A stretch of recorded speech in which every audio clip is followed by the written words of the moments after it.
a pedir que abra la Biblia en Juan 8, 31 y 32. Y mi esposa amada me va a hacer la secretaria. Va a ser su Secretaria.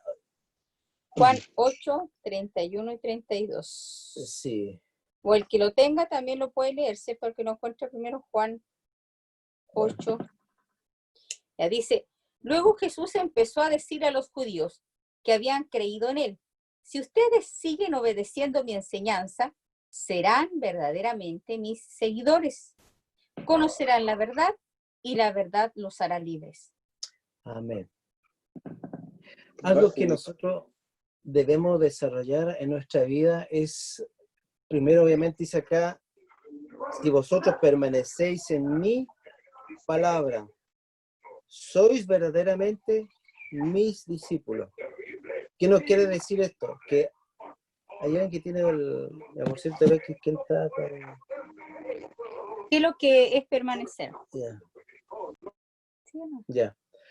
Acá dice algo muy, muy importante para nosotros que somos cristianos. Dice, si vosotros permanecéis en mi palabra, sois verdaderamente, hay una consecuencia, sois verdaderamente mis discípulos. O sea, que yo para poder ser discípulo, para poder llamarnos, para poder nosotros llamarnos discípulos, tenemos que permanecer en su palabra. ¿Qué es lo que es permanecer en su palabra, amada mía? A ver si usted me puede ayudar en ese para que no participar. Para mí la palabra permanecer es perseverar, seguir, mantenerse anclado, mantenerse firme en su palabra. Yo incluso había buscado esa palabra permanecer, aunque mi esposo no me lo había dicho, pero esa palabra permanecer tiene una connotación de perseverancia, estableciéndose en su palabra. No sé si está aquí, a ver, déjame ver si se la puedo encontrar. Ahí está, permanecer, quedarse, continuar, quedarse en un lugar, estar cerca, es parameno, ¿qué significa? Y viene con la misma implicancia de perseverar, ¿se da cuenta? Es decir, que yo no me aparto ni me alejo de las palabras de Cristo, a pesar de lo que uno pueda estar. Es como cuando uno está en una tormenta, una tempestad y permanece en él, a pesar de los infortunios. Esa es la palabra que encontré yo cuando estaba buscando esa palabra de permanecer. Permanecer. Es importante esto porque si nosotros, dice acá, busquen en la segunda carta de Juan. Segunda carta de Juan. Sí, verso 9. Nos dice, todo aquel que vaya más allá de la enseñanza acerca de Cristo y la abandone, no tiene a Dios. Pero el que viva de acuerdo a ella, tiene al Padre y al Hijo. Acá en la versión dice, todo el que se desvía, todo el que se desvía, sea evangélico, presbiteriano, anglicano, de quien sea, toda persona dice, y no permanece, porque recién está hablando de permanecer, y no permanece en la doctrina de Cristo, no tiene a Dios.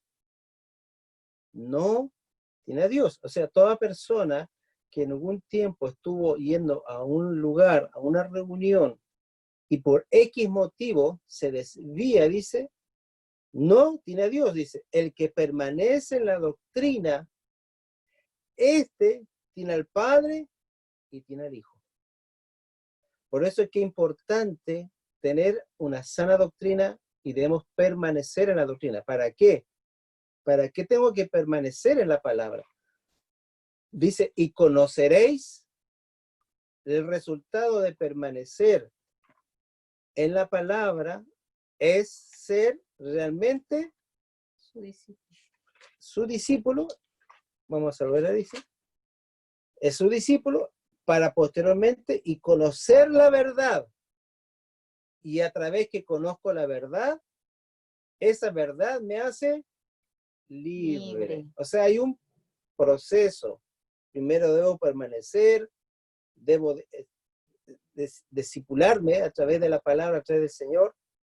Debo empezar a conocer la verdad y cuando realmente usted y yo conocemos la verdad, esa verdad tiene el poder de liberarme de qué cosa, pues de muchos errores que hemos cometido. ¿Cuántos de los que estamos acá no hemos cometido errores? Levante su mano. ¿Cuántas veces usted se ha equivocado en ciertas decisiones, ciertas cosas?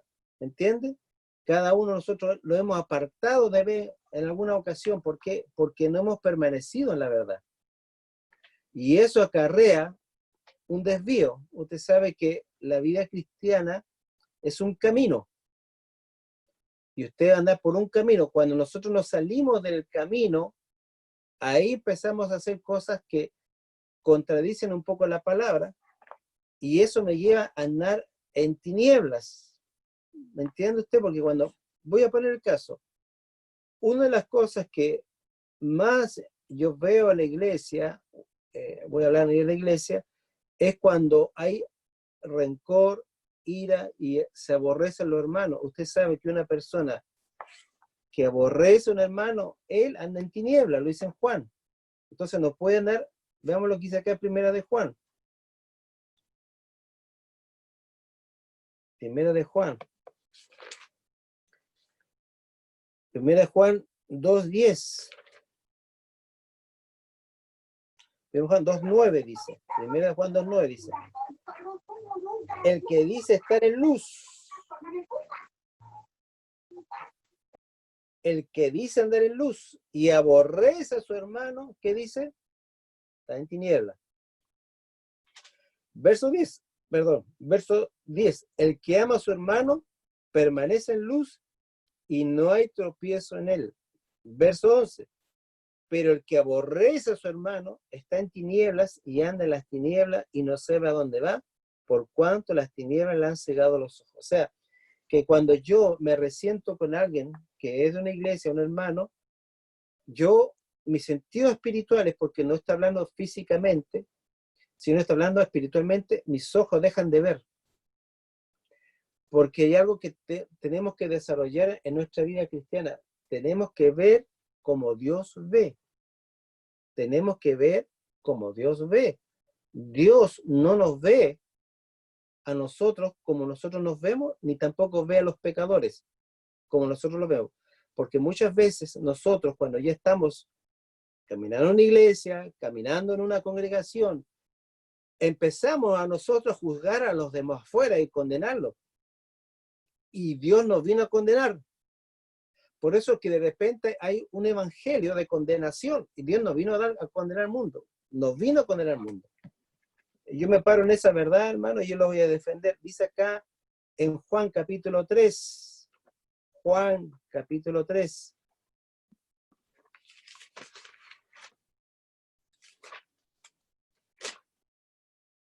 Versículo 17. Es un texto archi contra ultra mega conocido. Amada mía, ¿esto lo puede ver? Dios no envió a su Hijo al mundo para condenar al mundo, sino para salvarlo por medio de él.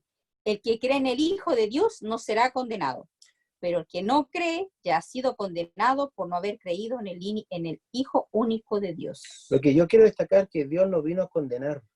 Entonces, cuando hay hermanos en una iglesia que empiezan a pecar, que los juicios, la condenación, entonces en vez de traer a la gente, es como que usted está haciéndole sentir más pecadores que lo que son. Usted tiene que llevar a la gente con amor, predicarle con amor a la gente. Porque así como usted y yo anduvimos día en tiniebla y alguien habló del evangelio y nosotros nos convertimos, no porque Dios te iba a pegar con un palo en la cabeza o te iba a matar a tu hijo, sino porque Dios te manifestó tu pecado, tu maldad, y recibiste el amor de Dios, y eso te llevó al arrepentimiento.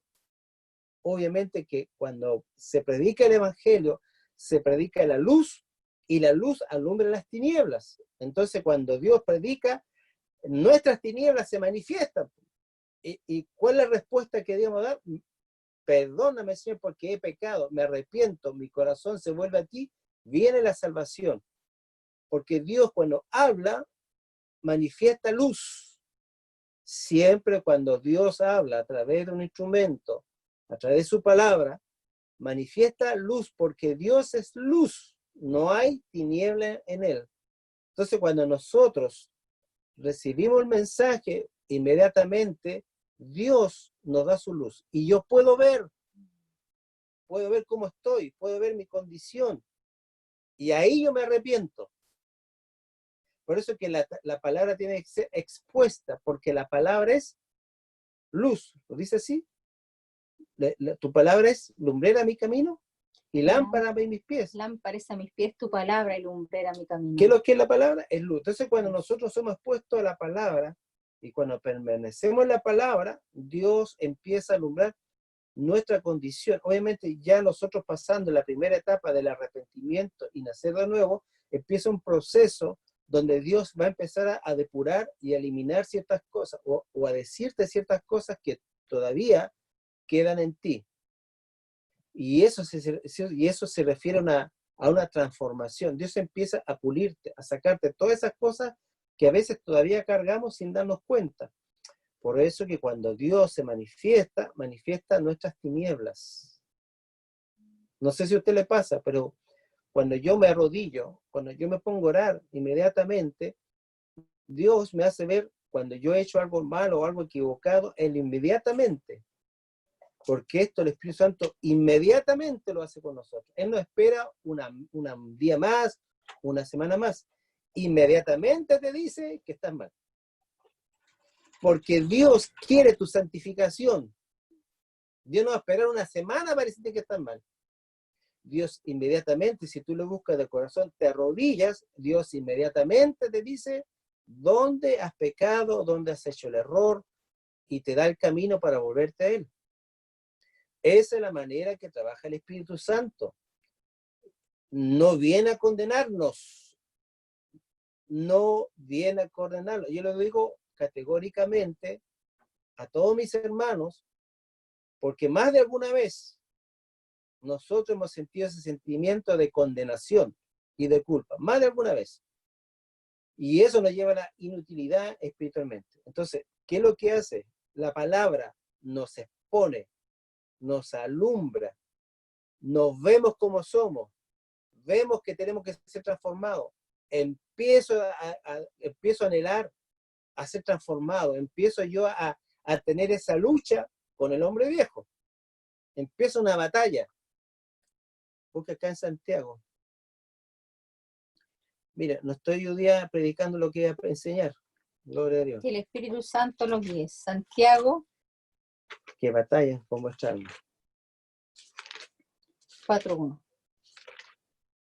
Dice, ¿de dónde vienen todos los conflictos y peleas que hay entre ustedes? Este es Santiago 4:1. Dice, vienen de ustedes mismos, de sus deseos egoístas que siempre están librando una guerra en su interior. Ustedes desean las cosas, pero no las consiguen. Su envidia puede llegar hasta el extremo de matar y aún así no consiguen lo que quieren. Por eso discuten y pelean. No consiguen lo que quieren porque no se lo piden a Dios. Ese no es el versículo, pero es que batallan los deseos, pasiones que batallan con vuestra alma. Hermano Darío, ahí póngale un micrófono ahí. Ahí ya se lo Allá. No, ese es el texto que ando buscando, ese que batallan en vuestras almas. Que batallan con vuestras almas. Búsquese ese versículo. Ese que está en Pedro o en Santiago. Yo lo busco mientras usted sigue. Bueno, cuando yo empiezo a conocer la luz, inmediatamente empieza una lucha. La lucha más fuerte, hermano, no es con el enemigo que está afuera, es con tu enemigo que tienes dentro, que es el hombre viejo. Las mayores batallas, las más que te van a costar quizá toda una vida, es vencer tu hombre viejo. ¿Qué es el hombre viejo? Usted no es el viejo del saco, ¿no? ¿Encontraste el versículo? Sí, dice 1 de Pedro 2:11. Amados, yo os ruego como a extranjeros y peregrinos que os abstengáis de los deseos carnales que batallan contra el alma. Que batallan. La batalla más fuerte, hermano, no es con los enemigos que están fuera, es con los que está dentro. El hombre viejo, la vieja creación. Mire, ese hombre tiene deseo, tiene apetito, tiene pensamiento, tiene anhelo. Él se opone. cada vez que usted tiene el deseo de buscar a Dios, el hombre viejo no va a querer, va a sentir desgano, vas a prender la tele, vas a tomar el celular, vas a tener distracción. El hombre viejo empieza una lucha fuerte. Y si no fuera por el Espíritu Santo, hermano, nosotros no podríamos vencer al hombre viejo. El hombre viejo es un engendro del diablo. Perdón que diga esta palabra. El hombre viejo es un engendro del diablo. ¿Por qué? Porque hace los deseos del diablo. Dice acá en Romanos capítulo 8 que la carne, esa carne que a veces nosotros concientizamos. La naturaleza del pecado en la carne es como, claro, no se refiere a esta carne física, no, sino en el sentido de la carne, del egocentrismo, del egoísmo, del odio, esas cosas. Búsquete, mientras tanto, en los Efesios capítulo 4, ahí habla de lo que es la carne. Ya. La carne es lo que se opone a Dios, el egoísmo, malos pensamientos, desidia, flojera, apatía, desidia, indiferencia, y etcétera, y etcétera, etcétera. Esa es la carne. Dice acá en Romanos, capítulo 8, verso 6 al 8. Porque la manera de pensar de la carne es muerte, es muerte. Cuando usted piensa con su vieja naturaleza, usted piensa muerte. Pero la manera de pensar del espíritu es vida. No está hablando de doctrina acá. Yo sé mucho de Biblia. No está hablando. Está hablando del pensamiento.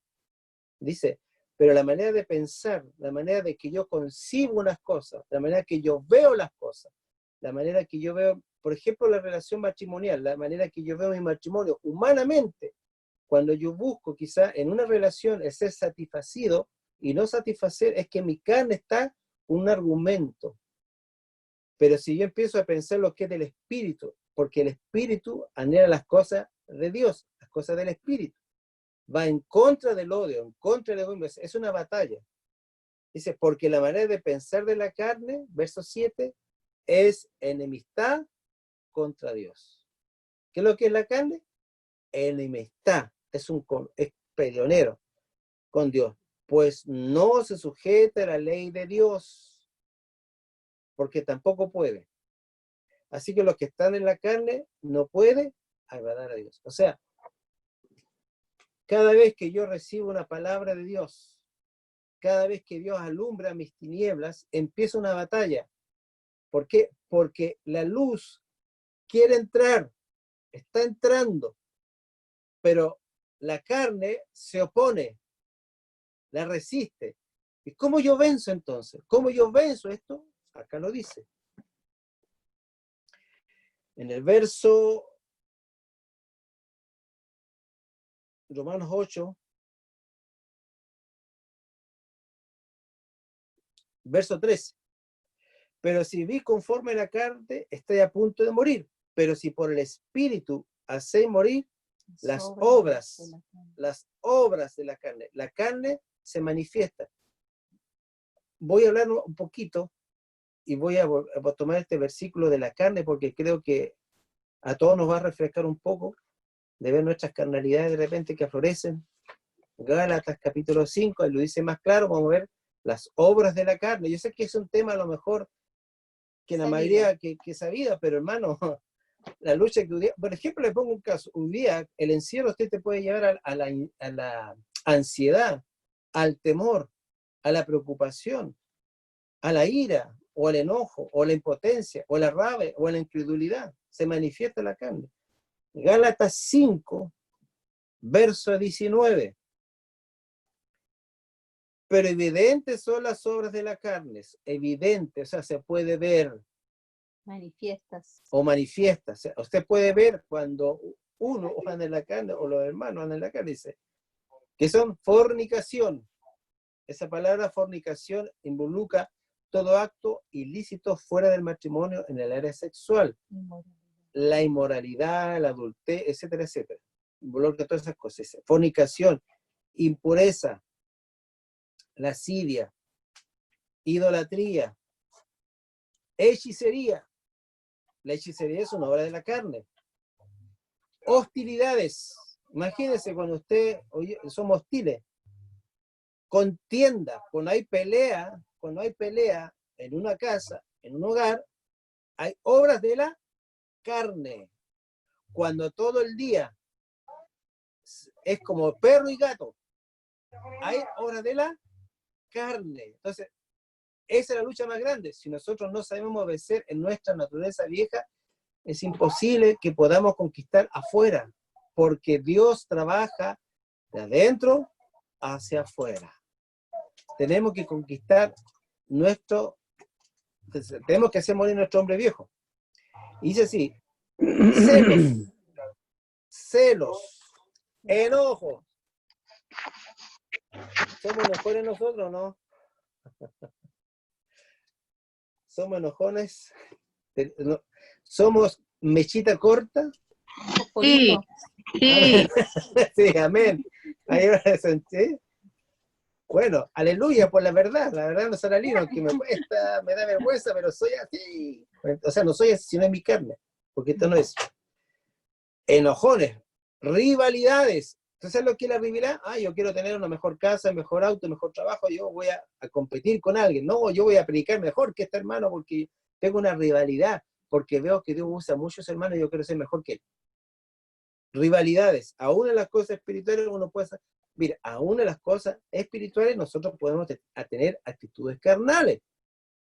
Es que yo quiero cantar mejor, es que yo quiero hacer mejor, es que yo quiero porque yo quiero competir, tengo rivalidad con esta hermana. ¿Me entiendes? Y empiezan a competir en la iglesia.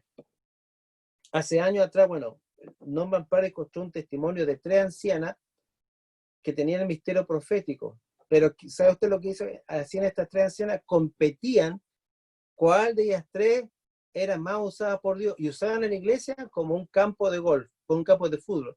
¿Quién profetizaba más? Hasta que el viejito le dijo, mire, si ustedes siguen esta actitud, ustedes no pueden profetizar más en esta iglesia. Y estas 3 hermanitas se fueron a otras iglesias a hacer los mismos problemas que estaban causando en la iglesia. Entonces había una rivalidad entre ellas, querían ser mejor, la que profetiza más, la que habla más. Es una obra de la carne. Rivalidad. Es una obra de la carne. Si usted tiene rivalidades con tu tío, con tu abuelo, con quien sea, incluso las cosas de Dios, es una obra carnal. Disensiones. ¿Tú sabes qué disensiones? Dividir. La Biblia dice, toda casa o reino dividido no prevalece. Por eso que la división, el diablo la usa en el gobierno, en la familia y en la iglesia. La división provoca muchas situaciones negativas. Entonces, manifestaciones de nuestra carne es dividir, es poner en contra al hermano con la hermana, es lo que está pasando hoy día, el hombre con la mujer, el hombre es el enemigo de la mujer, esa es división, es una obra de la carne. Después dice herejías. ¿Qué es lo que usted tiene por herejías? Herejía es cuando lleva una verdad al extremo. Herejía es toda verdad llevada a un extremo, cuando yo todo la doctrina de la palabra lo lleva a un solo versículo, a una sola cosa. Y eso nos lleva a errar la enseñanza y llevar a una iglesia y a mucha gente al error. Por eso que usted y yo debemos leer completamente este libro y entender, ponga atención en esto, la mente de Dios. Cuando yo estoy leyendo la Biblia, no solamente me estoy llenando conocimiento, que es bueno, sino también estoy entendiendo cómo Dios ve las cosas y qué es lo que Él piensa en ciertos temas. Cuando usted tiene eso, usted puede analizar ciertas cosas y puede tener los pensamientos de Dios. Mire, hay algo maravilloso, se lo digo ahora. En Isaías 55 dice que los pensamientos son como el cielo y la tierra, ¿no? El pensamiento de Dios con otros pensamientos distan del cielo como la tierra. Pero Pablo decía que nosotros tenemos la mente de Cristo. Tenemos la mente de Cristo. No que la vamos a tener, sino que Dios pone su mente en nosotros a través de la renovación. Entonces mi mente, la psiquis que llaman los psicólogos, no va a procesar las cosas con la mente humana, sino con una mente divina. Va a poder percibir el engaño, la astucia, las cosas que pueden afectar tu mente. Uno de los mayores problemas que hoy día se ve en Chile son los problemas mentales, especialmente los jóvenes. Hoy Chile tiene, no sé si es el primero o el segundo país con más problemas mentales en los niños de primera edad. Eso lo vi en un reportaje hace unos meses atrás de un psicólogo. Y esto es real. La mente es el lugar donde el enemigo pone pensamiento y argumento, especialmente contra la palabra. No creo que sea así la palabra. ¿Será así? Empezamos a cuestionar la palabra. Esos son argumentos que el enemigo pone. Envidias. ¿Quién de nosotros no ha tenido envidia? Todos hemos tenido envidia, ¿no? Yo también he tenido envidia. Todos hemos tenido envidia de algo, ya sea la casa, no sé. La envidia es una manifestación de la carne. Al pelo, cuando los pelucones. Bueno, yo no tengo envidia, yo estoy feliz con mi pelito, con un poco en la que tengo acá. Estoy feliz con mi pelo. Envidias, borracheras, orgías, cosas como estas sobre las cuales os amonesto de antemano, como antes dije, que los que practican tales cosas, ¿qué dice? No heredarán el reino de Dios. O sea, si yo permanezco, o permanecen las personas, o las personas que sea, en estas cosas que están acá en Gálatas del 19 al verso 21, yo me estoy desheredando, yo automáticamente, sin que Dios haga nada, yo me estoy desheredando del reino de los cielos. Entonces yo debo aprender a hacer morir el hombre viejo. Cuando hablo de hombre, no estoy hablando como hombre, sino como humanidad, como ser humano. ¿Me entiendes? Tanto hombres como mujer, tenemos un hombre y una mujer vieja. ¿Me entiendes? Busque en Colosenses, ya voy a terminar, capítulo 3, que Dios nos ilumine, hermano. Colosenses 3. Versículo 5. Entonces también dice, haced morir pues lo terrenal en vosotros. Sí. No lo puedo ver. Sí, que está mal. Ya, Colosenses. Haced morir pues lo terrenal en vuestros miembros. Fornicación, impureza, pasión desordenada, malos deseos y avaricia, que es idolatría. Cosas por las cuales viene la ira de Dios. 7. En los que también vosotros anduviste en otro tiempo, cuando vivís en ellas. Pero ahora desechad también vosotras todas estas cosas. Ira, enojo, malicia, maledicencia, lenguaje obsceno de vuestra boca. Acá está hablando de desechar, o sea, es una acción, una actitud que nosotros debemos tener en nuestra personalidad. No podemos dejarnos dominar por la ira ni el enojo, porque usted ya tiene el poder del Espíritu Santo para vencer las obras de la carne. Pues dice, por el Espíritu hace morir las obras de la carne y viviréis. Es decir, a través del Espíritu Santo que está dentro de ti, te va a dar el poder, la unción, la fortaleza para circuncidar el corazón nuestro, para no andar en esas acciones, porque estas son obras, o sea, son acciones, actitudes que Dios quiere que nosotros saquemos de nuestra vida. Es como aquella paja que nos sirve y hay que arrancarla. Dice maledicencia. ¿Qué es lo que es maledicencia? Cuando yo hablo mal de otros, o hablo mal de Dios, o hablo mal de las circunstancias. Lenguaje obsceno de vuestra boca. Habiendo despojado del viejo hombre, se da cuenta que ahí es de la vieja naturaleza con sus prácticas, porque aquí está hablando de práctica. Entonces que hay que tener ojo con esa palabra. Cuando usted practica demasiado el enojo, cuando usted le habla mal a su esposo o a su esposa, cuando usted no es cariñoso, no es cariñosa, cuando usted tiene que ser amable, porque una característica de nosotros, los hijos de Dios, es que somos así como José, como decía el pastor en la mañana. Génesis habla que era de buen parecer, y no tan solo buen parecer en lo físico, sino que es agradable estar contigo. Nosotros los hijos de Dios somos agradables. Debemos ser atrayentes. Somos atrayentes porque tenemos la gracia de Dios en nosotros, tenemos a Cristo dentro de nosotros. Entonces no podemos andar con cara fruncida todo el tiempo, ¿me entiendes? O sea, no podemos, porque ya Cristo está dentro de nosotros y Cristo es la esperanza de vida. Por eso dice, después nos dice, despojados del viejo hombre con sus prácticas. No mintáis unos a otros, porque también es otra actitud que debemos sacar de nuestra vida, la mentira. Y os habéis vestidos del nuevo. Nosotros nos vestimos del nuevo hombre, usted tiene una nueva naturaleza. Y cuando su carne quiere prevalecer, usted enseguida comienza a declarar esa verdad. Yo soy nueva criatura en Cristo, las cosas viejas pasaron y aquí todas son ellas nuevas. Así que en el nombre de Jesús yo desecho la mentira, desecho la ira, desecho el enojo. Es como que usted dice, no, estos sentimientos no me hacen bien, porque nos enferman. Esos sentimientos o esas acciones nos enferman. Entonces usted cambia el tiro chip y usted diga, Dios me dio amor, paz, gozo, el fruto del Espíritu. Cuando uno anda en el fruto del Espíritu, usted enseguida vive en el reino de Dios, porque Dios te llamó a que tú vivas en el reino de Dios.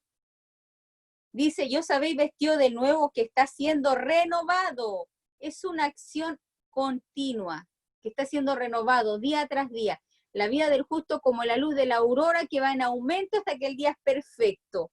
¿Y cuándo va a ser perfeccionada tu vida? Cuando venga Cristo. Cada día somos mejores. Hasta un conocimiento pleno, se da cuenta de conocer. ¿Qué es lo que es conocer? Conocer a Dios. Conforme a la imagen del que lo creó. Se da cuenta que usted está llamado a ser a imagen de Dios, a imagen del que lo creó, a la imagen de Cristo. Donde no hay griego, ni judío, ni hombre, ni mujer, o sea, somos nueva criatura en Cristo. Y hay algo maravilloso, especial en esto, amado, lo que Dios hizo.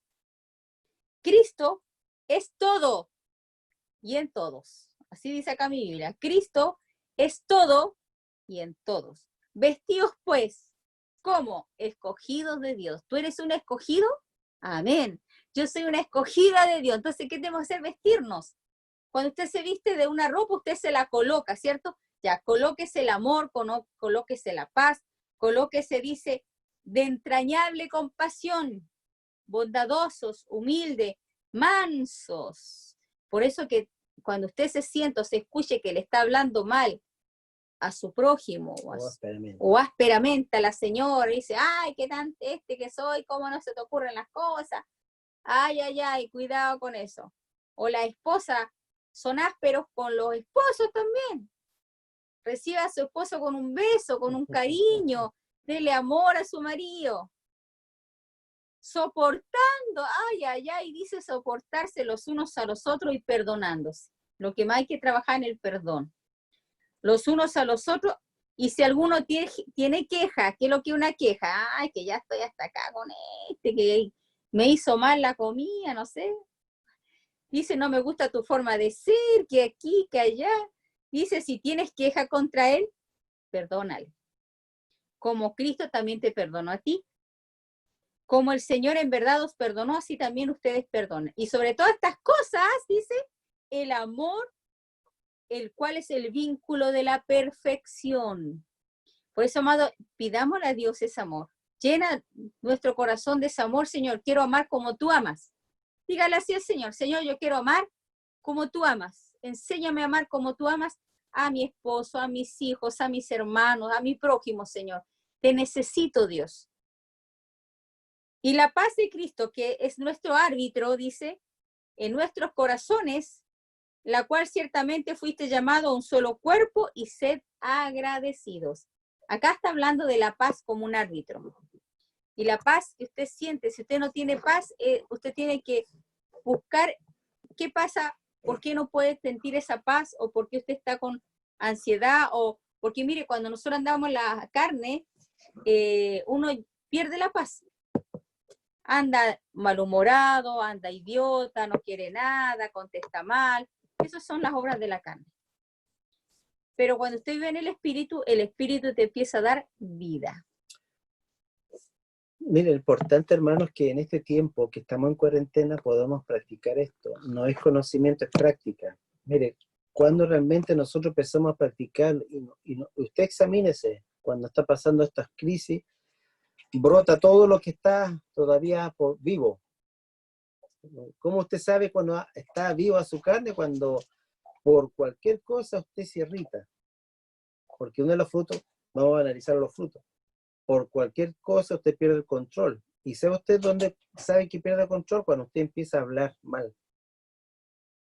Inmediatamente usted sabe que pierde el control. Cuando usted pierde el control, inmediatamente es como que y se conecta con la boca y usted empieza a hablar mal. Inmediatamente, no sé si a usted le pasa. Cuando usted está molesto, al tiro de la lengua empieza bla, bla, bla, empieza a hablar mal. Ahí usted se da cuenta que está en la carne. ¿Y qué tiene que hacer? Silenciarse, perdonar, ¿me entiende? ¿Por qué? Porque cuando hacemos confesiones, esto es importante, cuando hacemos confesiones negativas, en cierta manera, usted le está dando cabida a espíritus demoníacos. Porque la Biblia dice, en Proverbios capítulo 18, que la vida y la muerte, la vida, está hablando de términos medios, la vida y la muerte, ¿está dónde? ¿Dónde está el poder de la vida? En tu lengua. Y el que la ama, comerá de su fruto. Entonces, cuando usted esté molesto, cuando usted esté indignado, cuando haya pasado cierta situación, nunca usted hable palabras negativas. Porque inmediatamente, cuando usted empieza a hablar, usted se contamina. Acá dice en Santiago, que dice que contamina todo el ser. Santiago capítulo 3.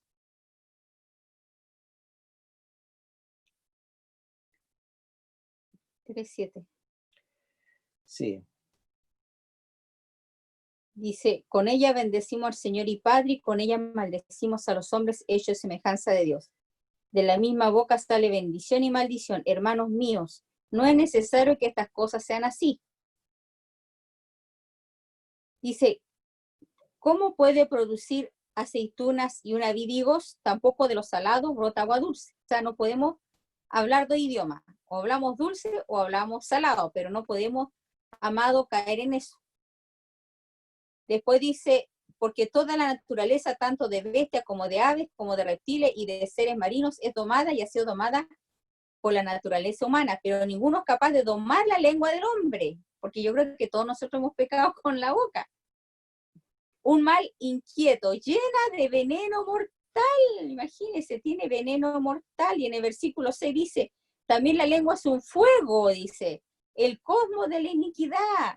La lengua colocada en nuestros miembros contamina todo el cuerpo. Ponga atención a esta palabra, dice contamina. Cuando nosotros hablamos mal y con rabia, con enojo, nos contaminamos.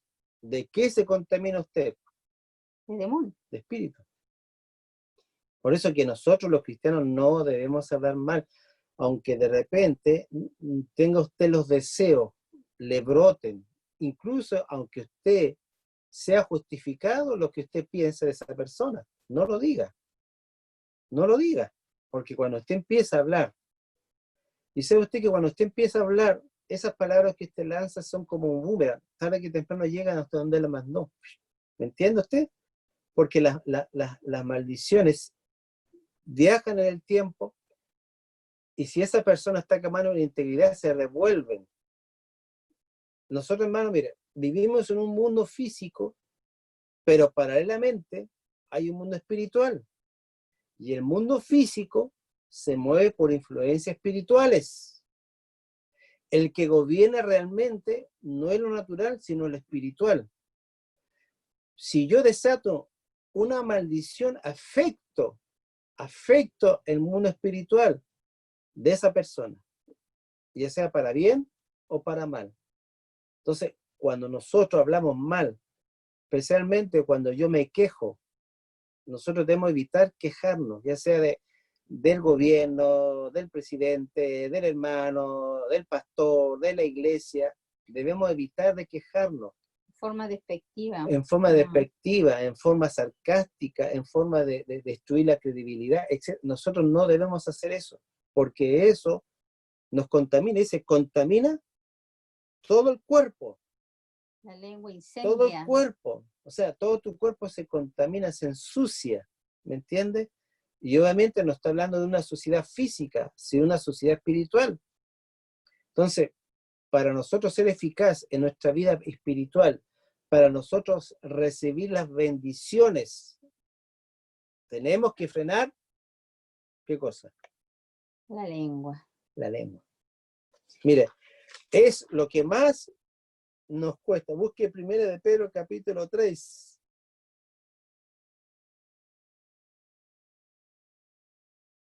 Primera de Pedro, capítulo 3. El que quiere amar la vida, Sí. dice, a ver, 3:10, porque el que ama, el que desea amar la vida y ver días buenos, ¿quién quiere ver, amar la vida y quién quiere y ver días? disfrutar días buenos. ¿Quién quiere días malos? Nadie. Todos queremos Nadie en su días sano buenos. juicio quiere días malos, ¿cierto? Todos queremos días buenos, ¿cierto? Pero aquí está la clave, pongan atención. El que desea amar la vida y ver días buenos, refrene. Póngale un doble freno, no frene, sino refrene. ¿Dice qué cosa? La lengua del mal y sus labios de hablar Mentira. engaño. Apártese del mal y haga el bien, busque la paz y Promuévelo. síguela. El Señor ve a los que obran rectamente y escucha sus oraciones. ¿Se da cuenta? Somos bendecidos cuando aprendemos a refrenar nuestra lengua, no maldecir, no hablar mal de otras personas. Ahora, también acá dice, no permita que su lengua haga daño, porque a veces con la boca podemos herir a las otras personas. Cuando estamos enojados, ofuscados, y podemos, a veces siempre exageramos, o sea, tú nunca me ayudas, tú siempre te portas mal, tú no me quieres así, Tú entonces, nunca lavas los platos. y a veces, y no es que nunca, es que exageramos. Sí. A veces cuando estamos enojados exageramos en nuestras palabras y no nos damos cuenta que podemos herir al otro hermano o a nuestros hijos o a las personas que uno quiere. Porque a veces cuando hablamos con ira, dice que la ira no obra la justicia de Dios. Por eso inmediatamente, hermano, si usted está viviendo en comunión con Dios, inmediatamente cuando usted peca, el Espíritu Santo así le hace ver que está mal, así, inmediatamente. El Espíritu Santo le vuelve a repetir, no espera una semana para que decide que está mal. Inmediatamente cuando nosotros pecamos, el Espíritu Santo es el encargado de decir nuestros errores y así dice, actuaste mal. ¿Qué tenemos que hacer? Restaurar lo que dañé. Si yo hablé mal a mi esposa, inmediatamente pedirle perdón. Inmediatamente. No deje para mañana decir, no, mañana a mi esposa le doy, la perdono. Mañana devuelvo lo que me prestaron. Mañana. Y esa, hermano, esa actitud que a veces nosotros tenemos de dejar todo para mañana, ya no va a ser para mañana, va a ser dentro de una semana, dentro de un mes, y después yo me olvido. Y eso, ¿sabe qué? Queda en el tintero. Entonces, cuando venga la opresión, viene el problema, por eso que esas oraciones que Dios nos responde, ¿sabe por qué? Porque no hemos restaurado lo que hemos dañado. No hemos restaurado nuestra relación. Y después le pedimos a Dios cosas. Y le exigimos a Dios, le reclamamos. Pero no hemos olvidado que yo he dañado, o he defraudado, o he hecho cosas. Nosotros inmediatamente, cuando dañemos a alguien, sea quien sea, tenemos que restaurar. Tenemos que pedir perdón. Tenemos que reconocer porque Dios ama al humilde y resiste al soberbio. Si a nosotros nos cuesta pedir perdón es porque de alguna manera hay algo de soberbia. Si nos cuesta reconocer que tenemos ciertas cosas negativas, hay algo de soberbia. Y yo no quiero ser soberbio. Puedo tener mejor inclinaciones, pero prefiero estar en paz con Dios. Por eso, hermano, que la bendición, busque la palabra bendición, dice que la bendición de Dios reposa sobre la casa del justo. ¿Usted quiere la bendición sobre su casa o la maldición? ¿Qué es lo que quiere? Obviamente la bendición. Pero ¿por qué a eso no llega? Porque hemos hablado mal. Mire, cuando usted habla mal de sus papás, sea como anseo sus papás, cuando usted habla mal de las autoridades, cuando usted es despectivo con cualquier autoridad, acarrea influencia negativa sobre su casa. Mi esposa está buscando ahí ese pasaje, dice que la bendición de Jehová reposa en la casa del justo. Tiene que reposar. Reposar, ¿qué significa? Que se asienta, que se deposita. ¿Me entiende? Mire, Dios es un caballero y Él no va a ir donde no la quiere. En la casa del justo hay gran provisión. No es en proverbio, amor. No. Bueno, ok, está bien. Dice que la bendición, no pasa, uy, duele la espalda. Voy a buscar acá. Le va a hacer una ayuda a mi esposa. Esto es importante, hermano, porque Dios, el Padre, envió a su Hijo para perdonar nuestros pecados, pero que también fuéramos bendecidos. Dios se hizo maldito, se hizo enemigo de Dios en la cruz por amor a ti y por amor a mí, para que la bendición que la necesitamos, esto no es optativo, yo necesito estar bajo la bendición, porque cuando no estoy bajo la bendición, todo lo que yo emprenda no me va a resultar, no me va a ir bien el matrimonio, no me va a ir bien la finanza, no me va a ir bien el ministerio. Ahí está, Proverbios 3:33. Ya. Búsquela bien, que sea. Entonces es importante que yo anhele la bendición de Dios, que la bendición yo la esté viviendo, la esté experimentando, y no solamente en una área, sino en todas las áreas. Dios te quiere bendecir en todo te quiere bendecir. Familia, salud, dinero, en todo. Dios se dio para bendecirte. Sí, es una herencia maravillosa, pero hay condiciones. La maldición de Jehová está en la casa del impío, pero bendecirá la morada de los justos. Ya, cita el versículo. Proverbios 3:33. Proverbios 3:33. Busque usted esa porción de la palabra. Proverbios 3:33. En todo caso, pueden abrir su micrófono los que tienen el versículo y leerlo. En la casa del justo hay gran provisión. La bendición de Jehová. La bendición de Jehová es la que enriquece y no añade tristeza con ella, que también el Señor habla de la bendición. Aquí dice Proverbios 3:33. La maldición de Jehová gravita sobre la casa del impío, al paso que bendice la morada del justo. ¿Me entiende? La bendición.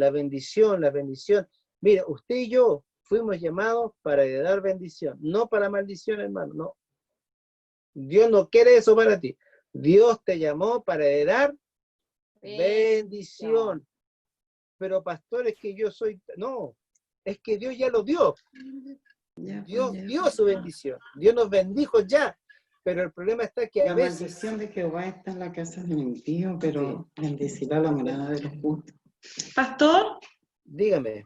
una consulta. Cuando aquí en el proverbio dice que la maldición de Jehová está sobre la casa, ¿se refiere a esa casa o no a la casa física, cierto? ¿Se refiere a la persona que vive ahí, las personas que viven ahí, o a los hijos, la descendencia, la familia? Puede ser muchas cosas. Acuérdate, en Hechos capítulo 16 dice, cree en el Señor Jesucristo, salvo tú y tu casa. Y tu casa. Acuérdense que el Señor salvó a Lot y a su casa, a su esposa, a sus hijas, quiso salvar a todos. Dice, porque los ojos del Señor están sobre los justos, que es el mismo 1 de Pedro 3:12, y sus oídos atentos a sus oraciones. O sea, si usted quiere que el Señor esté atento a su oración y a su clamor, ¿qué dice la palabra? Debemos ser justos. Pero el rostro del Señor está contra aquellos que hacen el mal. Por eso es que, amado, como dice la Biblia, apártese del mal, haga el bien, busque la paz y sígala.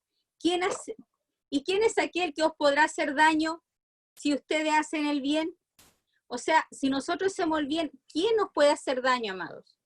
Más también, si alguna cosa padecéis por causa de la justicia, bienaventurados sois. Aún si padecemos daño por ser cristianos, si padecemos daño porque leemos la Biblia, porque buscamos el rostro de Dios, dice, porque si alguna cosa padecéis por causa de la justicia, bienaventurados sois, o sea, somos bienaventurados, y esa bienaventurada significa gozoso, dichoso. Por tanto, no se amedrenten por temor de ellos, ni se perturben, sino que santifiquen al Señor en sus corazones y estar siempre preparados para presentar defensa con mansedumbre y reverencia ante todo el que os demande razón de la esperanza que hay en vosotros. O sea, a pesar de que somos perseguidos, atribulados, a pesar que muchos nos dicen, ay, estos canutos, estas canutas, que muchas veces podemos recibir persecución o que nos hagan un descrédito, somos bienaventurados, amados. Y con mansedumbre y con nuestra actitud podemos vencer el mal. Hay algo que quiero que usted, porque yo no sé qué hora es, ya, que tenga presente. Dios, escúchenme todos, Dios está a favor de nosotros. Dios está a favor de nosotros. Él quiere de una manera tremenda, hermano. Y póngase a pensar que envió a su Hijo para bendecirte. Él te quiere bendecir. Él te quiere dar todo lo que Él ganó en la cruz, todo. Pero a veces somos nuestra incredulidad, a veces, porque a veces no lo sentimos digno. Yo le quiero decir a usted, nadie es ni será digno de las cosas de Dios. Nadie. Ni porque usted ore mucho, ni porque usted no haga nada malo. Nadie es digno. Es una gracia. Aprenda a vivir en la gracia. Dios nos da gratuitamente la bendición cuando somos hijos. Dios te quiere bendecir exageradamente, vehementemente, abiertamente. Dios te ama y te bendice. Acuérdese de las promesas que Dios le daba a su pueblo. La bendición de Jehová es la que enriquece. Y si usted lee Deuteronomio capítulo 28, hay un sinfín de bendiciones. Serás bendito al entrar, serás bendito al salir, bendito en la ciudad. Y empieza ese es un deseo de Dios, hermano. Es un deseo profundo de Dios. Entonces, cuando nosotros no nos conformamos a eso, es cuando a usted le pasan, usted no va a recibir el 10%, ¿me entiende? Quiere a lo mejor recibir el 1%. Dios te quiere bendecir, no con el 10%, Él te quiere bendecir el 100%, pero a veces nosotros nos conformamos con el 1%, no va a ir a chiquitito. No, Dios no es escaso, hermano. Dios no es escaso. Él te quiere dar todo a mano llena. Si usted busca en la Biblia, y quizás por internet, busque todas las palabras de abundancia. Dios es un Dios de abundancia. Jesús dijo, yo he venido para que tengan vida, y vida más o menos, ¿no? Así como entre Tongoy lo dijo, en abundancia. Entonces, hermano, nosotros tenemos que ser, y el diablo nos roba. Nos roba, ¿sabe por qué? Por ignorancia, por incredulidad y por pecado. Por ignorancia, porque no ignoramos las bendiciones, por incredulidad, porque eso nos cuesta creer, y por el pecado. Esas tres cosas dice el diablo para robarte. Y a veces nosotros nos damos cuenta y el diablo nos roba, nos quita. ¿Me entiende? Pero nosotros somos hijos, hermanos. Grábase eso. Usted y yo somos hijos. Y qué padre, póngase a pensar usted, si tuviera las capacidades económicas, ¿no le daría a usted lo mejor a sus hijos, la mejor educación? ¿No gastaría usted a sus hijos en dar lo mejor? Si su hijo estuviera enfermo y usted tuviera suficientes recursos, ¿no lo llevaría a los mejores doctores? O sea, si el ser humano, cuando tiene recursos, hace lo mejor para sus hijos, ¿cuánto más Dios dio a Jesucristo por nosotros? Por eso, hermano, nosotros tenemos toda la de ganar, pero depende de nosotros. Si yo creo, si yo conozco y si yo dejo de pecar.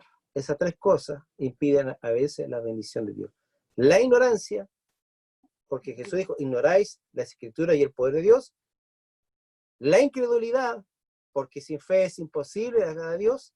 Y el pecado, porque el pecado hace división entre Dios y yo. Esas tres cosas constantemente yo tengo que mantenerlas a raya. Confesar mi pecado, creer en Dios y dejar de pecar. Amén. ¿Quieres ser bendecido?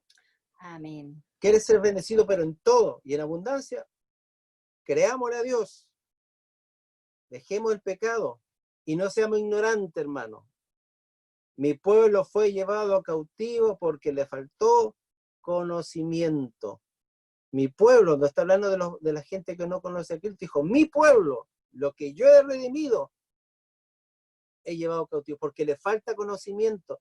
Una de las cosas que yo más he visto en la iglesia evangélica es que la gente es perezosa en estudiar la Biblia, es perezosa en estudiar la historia de la iglesia. Estudie la iglesia, estudie los procesos, estudie las doctrinas, llénese de un conocimiento que le va a ayudar a usted y a sus hijos, llénese de conocimiento de la palabra. Hay mucha ignorancia en la iglesia, hermano, y por eso cometemos muchos errores. Por eso es que hay iglesias donde se le enseña cosas tan legalistas que en vez de a la gente atraer, las tira para afuera. Hay mucha ignorancia en la palabra. Y yo les podría decir muchas cosas que hoy día he estado leyendo y que me han asombrado, pero no es el momento todavía. Tenemos que ser llenos del conocimiento de Dios, hermano, pero eso es algo que yo debo hacerlo. Yo debo sentir ese deseo. Yo quiero conocerte, quiero anhelarte, quiero tenerte, quiero vivir en bendición, porque si tú lo ganaste, yo lo quiero. Yo lo quiero. Amén. Sí, sí. Lo anhelo, porque a veces anhelamos cosas que no tienen ninguna trascendencia, pero debemos anhelar ser bendecidos, debemos anhelar ser bendecidos en todo. Y Dios nos ha guardado, hermano, yo creo que a todo hermano ha guardado también la contagio del coronavirus. ¿Cuántos días hay pastores que han muerto? 15 pastores hace 2 meses atrás nos dijeron 15 pastores han muerto por coronavirus. Aquí no solamente gente que no conoce a mí, hermanos han muerto, pero Dios nos ha guardado, hermano. Lo ha guardado porque todavía tenemos algo que hacer en esta tierra.